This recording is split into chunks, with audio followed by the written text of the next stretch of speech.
Good morning to you both. The U.S. and Iran plan to hold talks this weekend in Islamabad, with Vice President Vance leading those. President Trump says U.S. forces will remain in the region until a lasting peace agreement is made.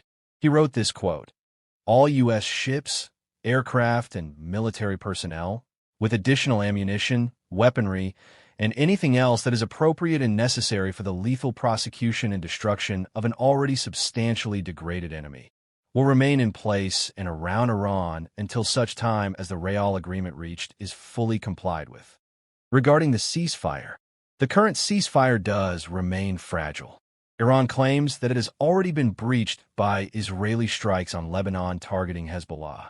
The Iranian-backed militant group vowed to continue attacks on Israel in response to that.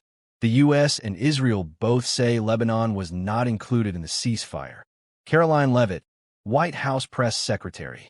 The Iranians originally put forward a 10-point plan that was fundamentally unserious, unacceptable, and completely discarded. It was literally thrown in the garbage by President Trump and his negotiating team. Many outlets in this room have falsely reported on that plan as being acceptable to the United States, and that is false. Jim Hansen, chief strategist. President Trump is not going to cave or compromise in any way on the most important things. No nukes, no missiles, and no funding terror in the region. They're going to agree to those, or there will be no deal. Regarding the Strait of Hormuz, it needs to open one way or another. One big win is that Iran has indicated it would turn over its stocks of enriched uranium.